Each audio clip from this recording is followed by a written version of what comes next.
kepanjangan IMS tidak? Pintar. Ada yang lain tahu itu infeksi menular seksual di sini? Semua sudah tahu ya? Belum. Oh, belum ya? Infeksi menular seksual itu merupakan penyakit kelamin. Penyakit kelamin yang biasanya kita kan di sini kebetulan ini dokter yang bicara, jangan anggap ini barang jelek kenapa dia bicara, tidak. Barang ini fungsinya untuk nanti mama tahu supaya kita semua sehat dengan jauh dari penyakit beginian. Karena di Depapres, puskesmas Depapres sudah banyak kejadian yang begini.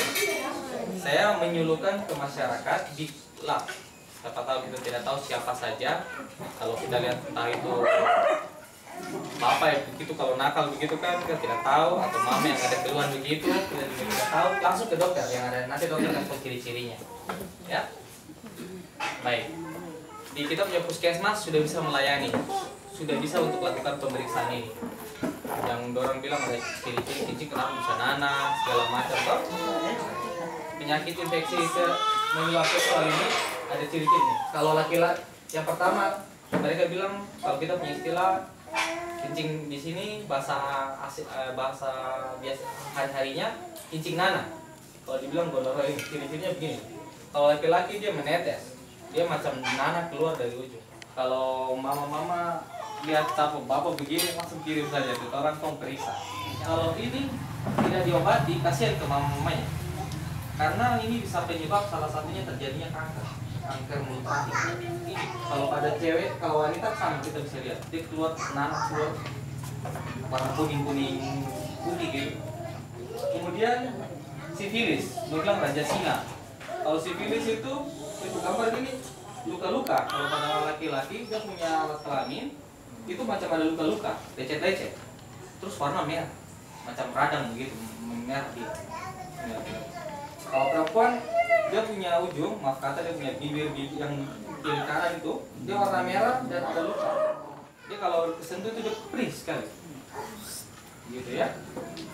Kemudian herpes.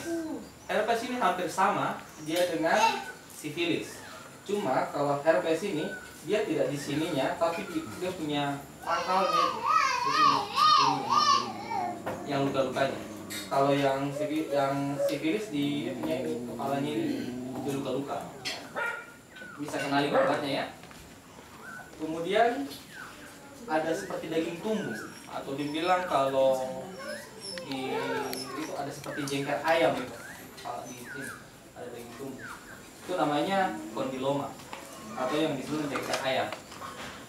Jadi kalau ada gambar seperti begini, siapapun di masyarakat ada keluhan begini, langsung ke dokter.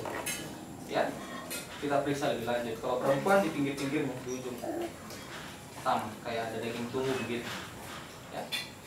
Kemudian yang terakhir itu, ini penyebabnya chlamydia. Dia sama dengan kencing nana, cuma dia putih, ini warna putih. Kalau ini kuning-kuningan, kayak nana. Kalau ini putih kayak susu kental manis. Ini gambar sekilas. Gambar ini jika mama-mama kalian bisa ketemu ada di masyarakat, kita tidak boleh bilang ini dia penyakitan, tidak. Kita harus obati dia. Kita rangkul sama-sama, kita obati, berarti tidak terhindar dari barang ini. Kita penyuluhan dengan dia biar dia bisa jaga kesehatan. Siapapun kalau mama ada ketemu, langsung kirim ke puskesmas. Kita periksa, nanti kita ambil. Kalau seperti ini kita nanti ambil dia punya bahannya, kita korek, kita taruh di atas kaca, kita lihat di bawah mikroskop. Kumannya jenis apa, kita kasih obat. Obat di puskesmas saja untuk pengobatan itu. Ada yang bertanya tentang IMS ini, infeksi menular seksual? Ini saya tanya. Gejala dari kencing nana. Ini adalah penyebabnya semuanya kuman. Paling banyak namanya infeksi menular seksual. Kalau infeksi menular seksual berarti dia dapatkan ini kebanyakan dari berhubungan dari secara seksual. Berhubungan seksualnya bagaimana? Misalnya dia berhubungan dengan orang yang penderita yang udah punya kuman begini. Saya ambil contoh saja yang kasar. Misalnya ada laki-laki nih, dia punya istri ada. Terus lagi ini nakal, dia pergi ke sana ke Tanjung kan? Nah, dia mau penyakitin sudah. Penyakitnya dia dari sana. Kuman ini nempel di depan kelamin jadi begini. oleh karena itu kalau ada begini sebelum nanti tertular ke istrinya, kita obati dulu, kita periksa di puskesmas. Jadi penyebabnya ini adalah kuman bakteri. Kalau dia kelamin kena ini paling sakit sekali misalnya.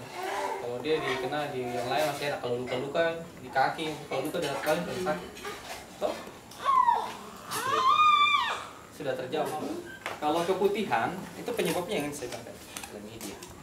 Ini biasanya keputihan kalau pada wanita bukan penyebabnya karena dia ini, tapi karena kebersihannya masih kurang atau kandungan kadar air di tempatnya dia tidak begitu bagus. Jadi air yang ada airnya ini ada mengandung kuman, dia begitu masuk dari cebok dia masuk jadi begini.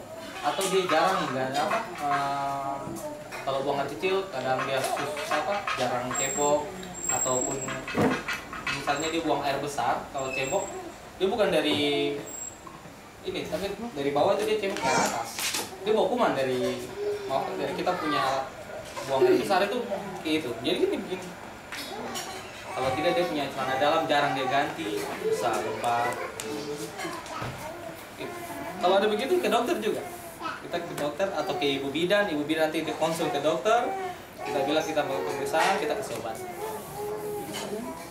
Karena kalau kemudian juga kadang juga berbau tuh, jadi enak tidak nyaman tuh, bau amis lah, bau apa tuh, kita obati, kita obati. Ada lagi? Mau bertanya? Sudah jelas masalah ini. Jadi kalau mama udah lihat ini langsung kasih bawa ke dokter, kita periksa.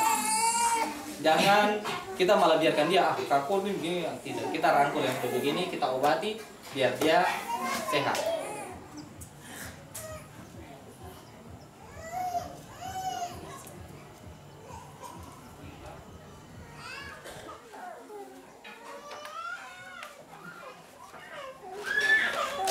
Penularan HIV. Tadi saya bilang kan pegang tangan tidak toh?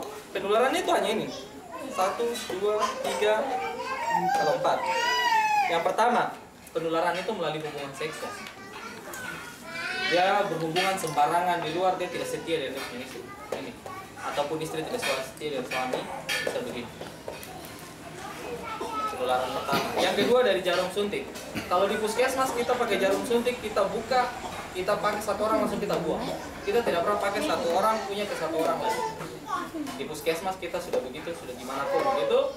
Kemudian yang paling sering menular dengan jarum suntik adalah orang-orang yang narkoba. Kalau orang narkoba Anda pakai jarum suntik satu, dia kayak temannya satu ke satu, itu semua bisa kena dari jarum suntik. Makanya di penularan lewat jarum suntik. Kemudian dari transfusi darah. Transfusi darah ini sampai sekarang tetap kita melakukan, kalau di rumah sakit itu ada pemeriksaan khusus. Jadi kalau untuk transfusi darah kita ada kriterianya, tidak sembarangan. Pasien yang punya riwayat HIV kita tidak akan menggunakan darah yang sudah tertular. Begitu ya. Kemudian ini adalah ibu yang hamil yang terinfeksi pada anak yang dikandungnya. Kalau ibu yang sudah terinfeksi HIV, anaknya ini bisa tertular ke ibunya jikalau ibunya tidak kontrol kesehatannya dan tidak minum obat untuk penularan pencegahan ke ibu ke bayinya. Jadi kalau ada pasien HIV yang lagi ibunya dia lagi mengandung, ibu-ibu bisa kasih saran dia harus rajin untuk pengobatan ke rumah sakit.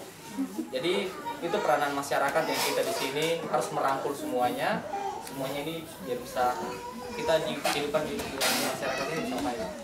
Habis kalau saya bicara dengan ini ke masyarakat HIV masih belum bicara, ini tabu sekali. Terlalu saya bicara yang tidak, padahal ini penyakit yang mesti kita harus tidak boleh hindari dengan dia. Kasihan dianya. Kita harus merangkul dia, kita ajak dia pengobatan, ubah pola hidupnya dia. Itu yang dokter paling galakkan di sini. Karena infeksi menular seksual itu merupakan pintu masuk terjadinya penyakit sekarang ini, HIV. Kalau kita curiga dia infeksi menular seksual yang ada tadi kencing nanas segala macam, kita akan sarankan pemeriksaan ini. Karena itu pintu masuknya. Pintu masuk kuman ini kan melalui itu hubungan tadi, hubungan menular seksual itu tau. Nah, oleh karena itu ada ciri-ciri begitu, siapapun mau lihat ada yang mengeluh di masyarakat begitu, langsung suruh ke puskesmas, kita periksa, kita sama-sama jaga mereka juga toh. Baik, kalau tidak ada yang mau bertanya lagi, inilah yang dokter kasih biar kita makin mengetahui perkembangan penyakit apa yang sekarang lagi menggerogoti kita punya masyarakat. Jadi ini sekilas dokter kasih, mudah-mudahan bermanfaat.